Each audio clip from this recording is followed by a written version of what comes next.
ഐശ്വര്യ, താരസംഘടനയായ അമ്മയിൽ പുതിയ വിവാദം രൂപപ്പെട്ടിരിക്കുകയാണ്. ടിനി ടോം ആണ് ഇതിലെ പ്രധാന വില്ലൻ. ഹൻസിബയാണ് ഇര എന്ന് പറയുന്നത്. അതിജീവിത എന്നൊക്കെ പറയുന്ന പോലെ ഇര ഹൻസിബയാണ്.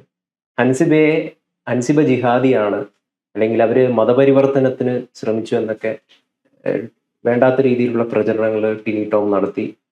ഇത് മാത്രമല്ല, ഇത്തരത്തിലുള്ള കുറേയധികം പ്രശ്നങ്ങൾ ടിനി ടോമിന്റെ ഭാഗത്ത് നിന്ന് നേരിടേണ്ടി വന്നു, അതുകൊണ്ടാണ് രാജിവെക്കേണ്ടി വന്നു എന്നൊക്കെയാണ് കഴിഞ്ഞ ദിവസം അവർ പറഞ്ഞത്. ഇതിന് പിന്നാലെ ടിനി ടോമിനെ പിന്തുണയ്ക്കുകയും അതോടൊപ്പം തന്നെ അയാളെ എതിർത്തും കൊണ്ട് കുറെ പേര് രംഗത്ത് വന്നിരിക്കുകയാണ്. യഥാർത്ഥത്തിൽ എന്താ ഇവിടെ സംഭവിച്ചത്?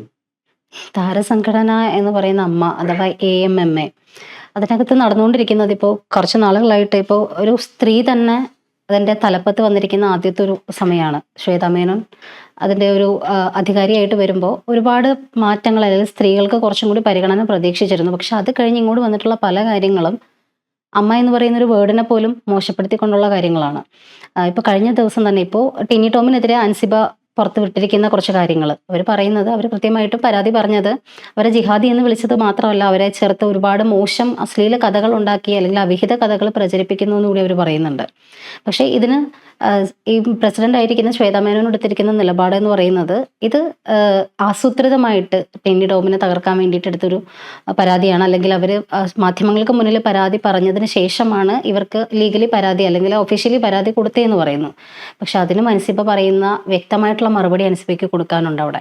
അൻസിബ കഴിഞ്ഞ കുറച്ച് നാളുകൾക്ക് മുന്നേ ഇതിൽ തന്നെ മറ്റൊരു അംഗം കൊടുത്ത പരാതിയുടെ പേരിൽ അൻസിബ തൃപ്പൂണിത്തുറ ഹിൽ പാലസ് വനിതാ സ്റ്റേഷനിൽ 3 മണിക്കൂറോളം ഹരാസ് ചെയ്യപ്പെട്ടു.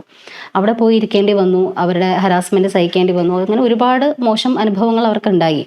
ആ സംഭവത്തിലും അന്വേഷണം വേണം എന്ന് പറഞ്ഞിട്ട് അവർ പരാതി കൊടുത്തിരുന്നു അമ്മ എന്ന സംഘടനയിൽ. ഈ അമ്മ എന്ന സംഘടനയിൽ നിന്നുകൊണ്ട് വാദിക്കുന്ന പ്രിയങ്കയെ പോലെയുള്ള പലരും ഇന്നലെ ഉൾപ്പെടെ പറഞ്ഞ കാര്യം, അമ്മയ്ക്കുള്ളിലുള്ള കാര്യം അമ്മയ്ക്കുള്ളിൽ തീരണം, അതിനകത്താണ് പറയേണ്ടത്, അതിനകത്ത് പറഞ്ഞ് സംസാരിക്കണം, അല്ലാതെ മാധ്യമങ്ങളിലേക്ക് വിടരുത്, അല്ലെങ്കിൽ പുറത്തേക്കല്ല സംസാരിക്കണം, ഇതിനകത്ത് നിന്നാണ് ക്ലിയർ ചെയ്യേണ്ടതെന്ന്.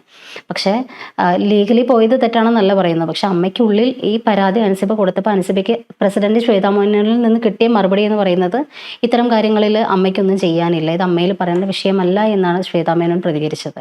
അപ്പോൾ അമ്മയ്ക്കുള്ളിൽ ഇതൊക്കെ തീർക്കണമെന്ന് പ്രിയങ്ക പറയുന്നതിൻ്റെ അർത്ഥം എന്താണെന്ന് നമുക്ക് മനസ്സിലാവുന്നില്ല. അൻസിബയ്ക്ക് അത്തരത്തിൽ ഇപ്പോൾ നമ്മളൊരു പരാതി പറഞ്ഞു, അതിൽ യാതൊരുവിധ സപ്പോർട്ടും നമുക്ക് അവിടെ നിന്ന് കിട്ടിയില്ല, അല്ലെങ്കിൽ നടപടി ഉണ്ടായില്ല എന്ന് വെച്ചാൽ പിന്നെയും ഒരു പരാതി പറഞ്ഞുകൊണ്ട് നമ്മൾ ആ സ്ഥലത്തേക്ക് ചെല്ലില്ല. അതുകൊണ്ട് തന്നെയാണ് അൻസിബ ഇത് മാധ്യമങ്ങളിലൂടെ പുറത്തു വിട്ടത്. അപ്പോൾ അൻസിബയെ നമുക്ക് ഒരിക്കലും കുറ്റം പറയാൻ പറ്റില്ല. അവർക്ക് ആദ്യം കൊടുത്ത പരാതിക്ക് എന്തുകൊണ്ട് അവർ അതിനകത്ത് ചർച്ച ചെയ്യാൻ പറ്റില്ല എന്നും പറഞ്ഞു എന്നുള്ളതിന് കൂടെ ശ്വേതാ മേനോൻ അവിടെ ആൻസർ ചെയ്യേണ്ടിയിരിക്കുന്നു അവിടെ. അത് മാത്രമല്ല, ടിനി ടോം ആ സമയത്ത് പ്രതികരിച്ചതും ഇത്തരം ചെറിയ ഊള വിഷയങ്ങൾ ഇതിൽ ചർച്ച ചെയ്യാൻ പറ്റില്ല എന്നുള്ളൊരു പദപ്രയോഗമാണ് അദ്ദേഹം നടത്തിയതെന്ന് പറയുന്നു. അപ്പോൾ അത്തരത്തിലൊക്കെ ഒരു മറുപടി കിട്ടിക്കഴിഞ്ഞാൽ പിന്നെ അൻസിബയെന്നല്ല ആരാണെങ്കിലും നമുക്ക് നീതി കിട്ടാത്തൊരിടത്തേക്ക് വീണ്ടും പരാതിയായിട്ട് ചെല്ലില്ലല്ലോ. അതുകൊണ്ടാണ് അവർ മാധ്യമങ്ങൾ വഴി പുറത്തു വെച്ചത്. അവരും പറയുന്നുണ്ട് അതിന് ശേഷമാണ് 2 മണിയോട് കൂടി അവർ പരാതി അതോറിറ്റിക്ക് കൊടുത്തത് എന്നുള്ളത്. അപ്പോൾ അൻസിബയെ നമുക്ക് ആ വിഷയത്തിൽ കുറ്റം പറയാൻ പറ്റില്ല. പിന്നെ ടിനി ടോമിനെ സപ്പോർട്ട് ചെയ്തുകൊണ്ട് ഒരുപാട് പേര്, പ്രിയങ്ക ഉൾപ്പെടെയുള്ള ഒരുപാട് പേര് വരുന്നുണ്ട്. അമ്മയുടെ പ്രസിഡന്റ് പോലും ശ്വേതാ മേനോൻ പോലും ടിനിയെ സപ്പോർട്ട് ചെയ്ത് തന്നെയാണ് പറയുന്നത്. പക്ഷെ ടിനി ടോമൻ ഈ പറയുന്ന അൻസിബ ആസൂത്രിതമായിട്ട് പറഞ്ഞതാണെന്നുണ്ടെങ്കിൽ നീന കുറുപ്പിന്റെ പുതിയ പരാതിയും ഇപ്പൊ പുറത്തു വരുന്നുണ്ട്. നീന കുറുപ്പും പറയുന്നത്, നീന കൃത്യമായിട്ടും പറയുന്നത് അവരെ നീന കുറുപ്പിനെ കയ്യേറ്റം ചെയ്യാൻ ടിനി ടോം ശ്രമിച്ചെന്നും അസഭ്യവാക്കുകൾ പറഞ്ഞെന്നും അതുപോലെ അവരെ ഒരുപാട് മോശം വാക്കുകൾ പറഞ്ഞുകൊണ്ട് അവരെ അശ്ലീല ചുവയോട് സംസാരിച്ചെന്നും ഒക്കെയാണ് നീന കുറുപ്പ് ഇപ്പൊ പരാതിയിൽ പറഞ്ഞിട്ടുള്ളത്. അപ്പൊ ടിനി ടോമിനെതിരെ ഉയരുന്നത് ഒരാൾ മാത്രമായിട്ടുള്ള ഒരു കാര്യമല്ല. ഇപ്പൊ അൻസിബയോടാണെങ്കിലും അൻസിബയെ ജിഹാദി എന്ന് വിളിച്ചു എന്ന ആരോപണം അൻസിബ നേരിട്ട് കേട്ടതല്ല, ടിനി ടോം അങ്ങനെ വിളിച്ചു എന്ന് ഇപ്പൊ കേട്ട ഒരുപാട് പേര് അവരോട് പറഞ്ഞതാണ്. ആ കൂട്ടത്തിൽ ഒരാളാണ് നീന കുറുപ്പ്. നീന കുറുപ്പ് ഇത്തരം ഒരു കാര്യം പറഞ്ഞിട്ടുണ്ട്. അപ്പൊ അവർ സാക്ഷിയായിട്ട് തന്നെ ഉണ്ട് ആ കാര്യത്തിൽ. എന്നിട്ട് പോലും ആ വിഷയം അതിനകത്ത് ചർച്ച ചെയ്യുന്നില്ല എന്നുണ്ടെങ്കിൽ, അല്ലെങ്കിൽ ആസൂത്രിതമാണെന്ന് പറയുമ്പോൾ ഒരു സ്ത്രീക്ക് കിട്ടേണ്ട പരിഗണന എന്നുള്ളതിനപ്പുറത്തേക്ക് എല്ലാ അംഗങ്ങൾക്കും കിട്ടേണ്ട പരിഗണനയാണ്. ഇപ്പോൾ ഇവര് ഇത്രയും വലിയ വായിൽ അമ്മയ്ക്കുള്ളിൽ തീർക്കും എന്ന് പറയുന്ന കാര്യം അമ്മയ്ക്കുള്ളിൽ മറുപടി ഉണ്ടാവണില്ല എന്നുണ്ടെങ്കിൽ, ഇപ്പോൾ ഇതിനു മുന്നേ ഉണ്ടായിരുന്ന ഓഫീസ് ജീവനക്കാരി അതുല്യനെ ജോലിയിൽ നിന്ന് പിരിച്ചുവിട്ടു. ആ വിഷയം എന്തായിരുന്നു ശരിക്കും? ഉണ്ണി ശിവപാൽ എന്ന് പറയുന്ന ആള്, അതായത് അമ്മയുടെ ട്രഷറർ ആയിരിക്കുന്ന ആള്, അദ്ദേഹം മോശമായിട്ട് പെരുമാറി, അതുല്യോട് മോശമായിട്ട് പെരുമാറി, വ്യക്തി വൈരാഗ്യം അവരോട് മോശമായിട്ട് പെരുമാറി എന്നുള്ള രീതിയിൽ അവർ നോർത്ത് പോലീസ് സ്റ്റേഷനിൽ കേസ് രജിസ്റ്റർ ചെയ്തിട്ടുണ്ട്. അവർ ഈ പരാതി അതിനു മുന്നേ തന്നെ കുക്കു പരമേശ്വരനായിരുന്നു ആ സമയത്ത് സെക്രട്ടറിക്ക് പരാതി കൊടുത്തപ്പോൾ കുക്കു പരമേശ്വരൻ എന്ന് പറയുന്ന ബഹുമാനപ്പെട്ട സെക്രട്ടറി തിരിച്ച് അവരോട് പറഞ്ഞ കാര്യം, ഉണ്ണി ശിവപാല് ഏകാന്തത അനുഭവിക്കുന്നയാളാണ്, അയാളെ പിണക്കാൻ പാടില്ല, അയാളെ പിണക്കി കഴിഞ്ഞാൽ എനിക്ക് നിന്റെ കൂടെ നിൽക്കാൻ പറ്റില്ല, ജോലിയിൽ നിന്ന് പറഞ്ഞ് വിടേണ്ടി വരും എന്ന് പറഞ്ഞ് ഭീഷണിപ്പെടുത്തുകയാണ് ചെയ്തതെന്ന്. കുക്കുവാണ് അതിലേ ജോലിക്ക് എടുക്കുന്നത് അവിടെ. പക്ഷേ ആ ജോലിക്ക് എടുക്കുമ്പോൾ ഓഫീസ് മാനേജറായിട്ട് എടുക്കുമ്പോൾ ഉണ്ണി ശിവപാല് ചോദിച്ചു എന്ന് പറയുന്നു, അതുല്യയുടെ വാക്കുകളാണത്, അദ്ദേഹം ചോദിച്ചു എന്ന് പറയുന്നു, എൻ്റെ കൂടെ നിൽക്കുവാണെന്നുണ്ടെങ്കിൽ മാനേജറായിട്ട് തുടരാം, അല്ലെങ്കിൽ ചായ ഇടാനും കക്കൂസ് കഴുകാനുമായിട്ട് നിൽക്കേണ്ടി വരും, ഇതിലേതെങ്കിലും ഒന്ന് ഓപ്റ്റ് ചെയ്യാം. അതുല്യ നട്ടലുള്ള പെണ്ണായതുകൊണ്ട് തന്നെ അവർ പറഞ്ഞു കുഴപ്പമില്ല സാർ, ഞാൻ ചായ ഇട്ട് കക്കൂസും കഴുകി നിന്നോളാം എന്ന് പറഞ്ഞു. അങ്ങനെ നിന്നതിൻ്റെ അയാളെ എതിർത്തതിൻ്റെ ഒരു വൈരാഗ്യം അയാൾക്ക് ഉണ്ടാകും എന്നുള്ളതാണ് സ്വാഭാവികമായിട്ടും പുറത്ത് വരുന്ന കാര്യം. പക്ഷേ അതിനുശേഷവും ഇവരെ നിരന്തരമായിട്ട് ശല്യം ചെയ്തപ്പോൾ ഇവർ കുക്കു പരമേശ്വരൻ എന്ന് പറയുന്ന സെക്രട്ടറിക്ക് പരാതി പറഞ്ഞിരുന്നു. ഇതിലിപ്പം കുക്കു പരമേശ്വരൻ ടിനിക്ക് എതിരായിട്ടാണ് ഇപ്പൊ സംസാരിച്ചത്. പക്ഷെ ടിനി ടോം ആ വിഷയത്തിൽ കുക്കുവിനും ഈ പറഞ്ഞ പോലെ ഉണ്ണി ശിവപാലിനും എതിരായിട്ട് സംസാരിച്ച് കൃത്യമായിട്ട് നിലപാട് പറഞ്ഞ ആളാണ്. ഉണ്ണി ശിവപാല് ചെയ്തത് മോശം പ്രവൃത്തിയായിരുന്നു. ഉണ്ണിക്ക് വേണ്ടിയിട്ട് കുക്കു പരമേശ്വരൻ ആരോടും ചോദിക്കാണ്ട്, സംഘടന എന്ന് പറയുമ്പോൾ അതിനകത്തുനിന്ന് എല്ലാവരുമായിട്ടുള്ള ഒരു കൂടിയാലോചന വേണമല്ലോ, ഒരാലോചന ഇല്ലാണ്ട് ഉണ്ണി ശിവപാലിന് വേണ്ടിയിട്ട് കുക്കുവിന്റെ മാത്രം ഇഷ്ടപ്രകാരം അതുല്യയുടെ ജോലി തെറിപ്പിക്കുക എന്ന് പറയുന്നത് ഒരിക്കലും യോജിക്കാൻ പറ്റാത്ത കാര്യമാണ്. ആ ഒരു വിഷയത്തിൽ ടിനി ടോം കൃത്യമായിട്ട് നിലപാട് പറഞ്ഞിരുന്നു, അതുല്യയ്ക്കൊപ്പം നിന്നിരുന്നു. അതുല്യയെ തിരിച്ചെടുത്തു, ഉണ്ണീനെ നിർബന്ധിത ലീവിൽ പറഞ്ഞു വിടുകയും ചെയ്തു. അത് മാധ്യമ ശ്രദ്ധ വന്നുകൊണ്ട് തന്നെ സംഭവിച്ചതാണ്. പക്ഷെ അൻസിബ വിഷയത്തിൽ അൻസിബ കരുതിക്കൂട്ടി ടിനി ടോമിന്റെ വളർച്ചയിൽ അസൂയ മൂത്തിട്ട ചെയ്യണമെന്ന് പറയുന്നു. പക്ഷെ അൻസിബ ഇപ്പം ആ കൂട്ടത്തിലുള്ള ഏറ്റവും ജൂനിയർ ആയിട്ടുള്ള, അല്ലെങ്കിൽ പ്രായം കൊണ്ടാണെങ്കിലും വർക്കുകൾ കൊണ്ടാണെങ്കിലും ഒരുപാട് നല്ലൊരു നടിയാണ് ആ കുട്ടി, എല്ലാം ഓക്കെ. പക്ഷെ ഈ ടിനി ടോമൊക്കെ എത്രയോ വർഷങ്ങൾക്ക് മുന്നേ വന്ന ഒരാളാണ്. അയാളോട് ഇപ്പോൾ യുദ്ധമാണെങ്കിലും സമന്മാരോടല്ലേ പറ്റുള്ളൂ. അപ്പോൾ അങ്ങനെ ഒരു അസൂയ തോന്നേണ്ടതായിട്ടുള്ള ഒരു കാര്യം എന്താണ് എന്നുള്ളത് മനസ്സിലാവുന്നില്ല. അത് ടിനി ടോം അല്ലെങ്കിൽ ഇവർ തന്നെ വിശദീകരിക്കേണ്ട കാര്യമാണ്. പിന്നെ അൻസിബ പറയുന്നത് പോലെ അൻസിബ കുറച്ചും കൂടി തുറന്ന് ഈ സംഘടനയ്ക്ക് അകത്തുള്ള പ്രശ്നങ്ങളെ തുറന്ന് അഡ്രസ്സ് ചെയ്യുകയും ഒരുപാട് വിമർശനങ്ങൾ പരസ്യമായിട്ട് വിയോജിപ്പുകൾ രേഖപ്പെടുത്തുകയും ചെയ്യുന്ന ഒരാളാണ്. അതുകൊണ്ടാണ് അവർ കോർണർ ചെയ്യപ്പെട്ടത് എന്ന് പറയുന്നു. പിന്നെ അവർ രണ്ടാമത്തെ പരാതി കൊടുക്കാത്തതിൻ്റെ റീസണും അവർ പറയുന്നുണ്ട്. ആദ്യ പരാതിയിൽ ഇപ്പം ദൃശ്യം സിനിമയ്ക്കകത്ത് ഈ പറയുന്ന മോഹൻലാല് മകളെ പോലീസ് സ്റ്റേഷനിൽ ഇരുത്താണ്ടിരിക്കാൻ വേണ്ടിയിട്ട് ഏറ്റെടുത്ത ഒരു കഥയും കാര്യങ്ങളും ഒക്കെ ഉണ്ട്. പക്ഷെ ഇവിടെ അതേ റിയൽ ലൈഫിൽ അൻസിബ എന്ന് പറയുന്ന കുട്ടിയെ 3 മണിക്കൂറോളം ആ പോലീസ് സ്റ്റേഷനിൽ ഇരുത്തി.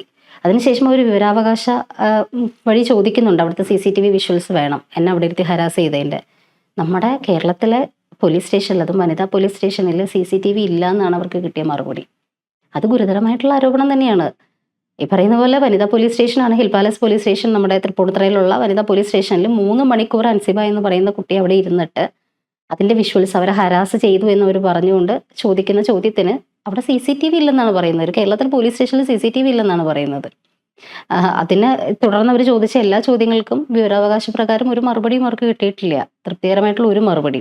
അപ്പോൾ അൻസിബ ഉയർത്തിവിടുന്ന ഒരുപാട് ചോദ്യങ്ങളുണ്ട്. അവിടെയാണ് ഗൗതം പറയുന്നത് പോലെ ഹേമ കമ്മിറ്റി റിപ്പോർട്ട് മുതൽ ഇങ്ങോട്ട് തുടങ്ങിയ ചീയലുകളാണെല്ലാം.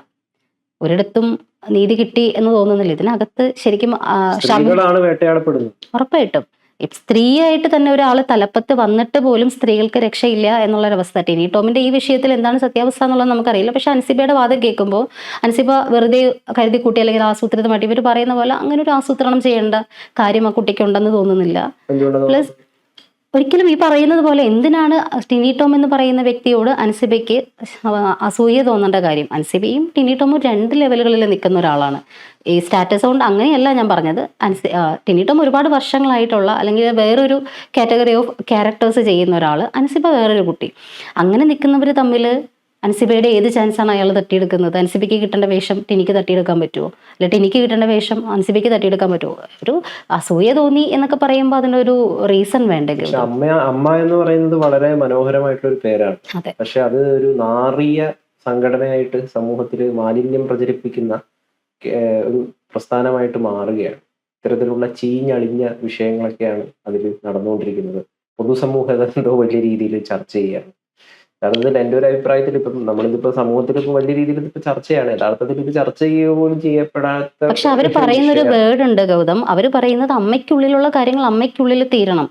ഈ ജനങ്ങളുടെ കൂട്ടത്തിൽ പെടുന്ന ഒരു എല്ലാ മൗലിക അവകാശങ്ങളുമുള്ള ആളുകൾ തന്നെയാണ് അതിൽ തിരിക്കുന്നത്. അവർക്ക് പരാതി പോലീസ് സ്റ്റേഷനിൽ കൊടുക്കുന്നതിനെതിരായിട്ട് പ്രതികരിക്കാനുള്ള എന്താ ആവശ്യമാണുള്ളത്? അമ്മ എന്ന് പറയുന്നത് നമ്മുടെ ഷമ്മി തിലകം പറഞ്ഞ പോലെ അമ്മ ഒരു മാഫിയ സംഘടനയാണ് എന്ന് ഷമ്മി പറഞ്ഞതിന്റെ പേരിൽ ഒരുപാട് വിലക്കുകൾ അദ്ദേഹം കേട്ടിട്ടുണ്ട്. ആ മനുഷ്യൻ അന്ന് പറഞ്ഞത്, അല്ലെങ്കിൽ തിലകനെ പോലും പുറത്താക്കിയ നടപടികൾ മുതൽ ഇങ്ങോട്ട് തുടങ്ങുന്ന, ശരിക്കും അതൊരു പൊതുജനങ്ങൾക്ക് തോന്നിയാൽ തെറ്റ് പറയാൻ പറ്റില്ല. അതിനകം വേറെ എന്തോ ഒരു അധോലോകമാണ് എന്ന് തോന്നിയാലും തെറ്റ് പറയാൻ പറ്റില്ല. അത് അമ്മ എന്ന സംഘടനയെ മോശപ്പെടുത്തിക്കൊണ്ട് പറയുന്നതല്ല. പക്ഷേ ഈ പുറത്ത് വരുന്ന കഥകൾ, ഇപ്പൊ കഴിഞ്ഞ ദിവസമാണെങ്കിലും ലക്ഷ്മിപ്രിയ നീന കുറുപ്പ് തമ്മിലുള്ളൊരു ടോക്ക് അല്ലെങ്കിൽ വോയിസ് ഓവറൊക്കെ പുറത്ത് വന്നായിരുന്നു, വോയിസ് മെസ്സേജുകൾ. അതിലൊക്കെ അങ്ങേയറ്റം പ്രാകുന്ന, അല്ലെങ്കിൽ അതിനകത്ത് നടക്കുന്ന ഒരു കൊതിക്കറിവുകളും സാധാരണ മനുഷ്യന് ഈ താരങ്ങളോട് തോന്നുന്നൊരു ആരാധനയും കാര്യങ്ങളും ഒക്കെയുള്ള സാധാരണ ജനങ്ങളുണ്ട്. പക്ഷെ ഈ അമ്മയിലെ ഈ ചീഞ്ഞ നാറിയ കഥകൾ പുറത്ത് വരുമ്പോൾ എല്ലാ ഇമേജും പോവുകയാണ്. ഈ പാർവതിയുടെയും അവരുടെയൊക്കെ ഒരു സംഘടന ഇത്തരത്തിലുള്ള പല പ്രശ്നങ്ങളിൽ നിന്നാണല്ലോ രൂപപ്പെട്ടത്. അതെ, WCC. പക്ഷെ അതിനെതിരെയും ഇങ്ങനെ പരസ്യ പ്രസ്താവനകൾ നടത്തുക, അല്ലെങ്കിൽ ഇതിന്റെ ഫണ്ടുകൾ തിരിമറി നടത്തുക, അങ്ങനെ ഒരുപാട് കാര്യങ്ങളാണ് ഇതിനിടയിൽ വന്നിട്ട്. ദിലീപ് കേസിൽ അതിജീവിതയ്ക്ക് പോലും നീതി കൊടുക്കാത്ത, അല്ലെങ്കിൽ ആ സമയത്ത് അവർക്കൊപ്പം നിൽക്കാത്ത ഒരു സംഘടന പിന്നെയും തുടരുന്നതിൽ അർത്ഥമുണ്ടെന്ന് തോന്നാത്തത് കൊണ്ട് തന്നെയാണ് പാർവതി ഉൾപ്പെടെയുള്ള ആളുകൾ WCC എന്ന് പറയുന്ന മറ്റൊരു സംഘടന രൂപീകരിച്ചത്. പക്ഷെ അമ്മ എന്ന് പറയുന്ന സംഘടനകൾക്കകത്ത് നിന്ന് ഇപ്പോൾ പുറത്ത് വരുന്ന കഥകൾ അങ്ങേയറ്റം മോശമായിട്ടുള്ളതാണ്. ആ ഒരു പദത്തെ തന്നെ ഇത് ചെയ്യുന്ന ഒരു രീതിയിലുള്ളതാണ്. ഇപ്പോൾ ടിനി ടോമിനെതിരെ പരാതി വന്നതിന്റെ പിന്നാലെ തന്നെ ഇപ്പോൾ ഏറ്റവും കൂടുതൽ വൈറലായിക്കൊണ്ടിരിക്കുന്ന ഒരു വീഡിയോ എന്ന് പറയുന്നത് ടിനി ടോമിന്റെ മകൻ പച്ചത്തെറി വിളിക്കുന്ന ഒരു വീഡിയോയാണ്. അപ്പോൾ അച്ഛനെതിരെ രണ്ടാമത്തെ പരാതിയും വന്നു. ഇപ്പം മകൻ അങ്ങനെ വിളിച്ചത് കൊണ്ട് അച്ഛൻ ഉത്തരവാദിയാവണമെന്നില്ല. അച്ഛൻ എപ്പോഴും അവന്റെ ബോഡി ഗാർഡായിട്ട് നടക്കാൻ പറ്റില്ല. മകൻ എന്ത് സംസാരിക്കുന്നു എന്നുള്ളത്. പിന്നെ ആ വീഡിയോ കണ്ടപ്പോൾ എനിക്ക് തോന്നി പേഴ്സണൽ ഒരു അഭിപ്രായം, ഈ വീഡിയോ എടുക്കുന്ന ആളെ എന്തോ പറഞ്ഞ് പ്രൊവോക്ക് ചെയ്തിട്ടായിരിക്കുമല്ലോ കൃത്യമായിട്ടും അങ്ങനെ ഒരു മറുപടി ഉണ്ടാവുന്നത്. തെറി പറഞ്ഞതിനെ ന്യായീകരിക്കുകയല്ല, പക്ഷെ ഇപ്പുറത്ത് നിന്ന് എടുക്കുന്ന ആളുടെ എന്തെങ്കിലും ഒരു പ്രൊവോക്കേഷൻ ഉണ്ടായത് കൊണ്ട് തന്നെ ആയിരിക്കണം തിരിച്ചു വന്നിട്ടുള്ളത്. അപ്പോൾ ഒരു സൈഡ് മാത്രമാണ് പുറത്ത് വന്നിട്ടുള്ളത്. നമ്മൾ ഈ സോഷ്യൽ മീഡിയയിൽ കാണുന്ന മാത്രം വിശ്വസിക്കാനും പറ്റില്ല. പക്ഷേ തെറി വിളിച്ചു എന്നുള്ളതും ആ മോശമായിട്ടുള്ള സംസാര രീതിയും നമുക്ക് ന്യായീകരിക്കാൻ പറ്റുന്നതുമല്ല. പക്ഷെ എന്തായാലും ടിനി ടോമിന് ഇപ്പം ഇത്രയും, ഇന്നലെ പ്രിയങ്കയൊക്കെ ആയിരുന്നു ചുറ്റും നിന്നിട്ട് സംരക്ഷണ കവചം ഒരുക്കിയത്. ഇതിൽ അന്വേഷണം നടക്കട്ടെ എന്ന് പറയാൻ ആർക്കും തയ്യാറല്ല. ആരും തയ്യാറാവാത്തൊരു വിഷയമാണ്. അന്വേഷണം നടക്കട്ടെ, തെറ്റുകാർ ശിക്ഷിക്കപ്പെടട്ടെ എന്ന് വിചാരിക്കുന്നില്ല. ഒരാളുടെ പക്ഷം ആദ്യം തന്നെ അങ്ങ് ചേർന്നിട്ട് അതിനെ ന്യായീകരിച്ചുകൊണ്ട് പ്രസിഡന്റ് ഉൾപ്പെടെ രംഗത്ത് വരുമ്പോൾ പിന്നെ എവിടെയാണ് ഇവർക്ക് നീതി കിട്ടാൻ പോകുന്നത്? അൻസിബ വിഷയത്തിലാണെങ്കിലും അൻസിബ രാജിവെച്ചതിന്റെ റീസൺ ടിനി ടോം ആണെന്ന് അവർ വ്യക്തമാക്കിക്കൊണ്ട് രംഗത്തേക്ക് വരുമ്പോൾ അതിൽ അന്വേഷണം നടത്താനല്ല പറയുന്നത്. ടിനി ടോം ആണ് ശരി എന്ന് ആദ്യമേ തന്നെ പ്രസിഡന്റ് ഉൾപ്പെടെ സ്ഥിരീകരിക്കുകയാണ് ചെയ്യുന്നത്. തീർച്ചയായിട്ടും. എന്തായാലും ഇരയായിട്ടുള്ള ഹൻസിബയ്ക്ക് നീതി കിട്ടട്ടെ. അൻസിബയെ ഒരിക്കലും ഇര എന്ന് വിളിക്കാൻ എനിക്ക് ഇഷ്ടം തോന്നുന്നില്ല. അവർ കുറച്ചും കൂടി ബോൾഡായിട്ട് അവരുടെ കാര്യങ്ങൾ തുറന്ന് പറഞ്ഞൊരു ലേഡിയാണ്. അവിടെ അതിജീവിത ഇര എന്നൊക്കെ പറഞ്ഞിട്ട് അത് മോശം വേടാന്നല്ല പറഞ്ഞത്. പക്ഷെ അത്തരമൊരു അതിജീവനം അല്ലെങ്കിൽ ഇരയാക്കപ്പെടൽ ആ ഒരു വേർഡിലേക്ക് ഇത് പോണോ എന്ന് അറിയില്ല. എന്തായാലും അൻസിബയ്ക്ക് നീതി കിട്ടട്ടെ.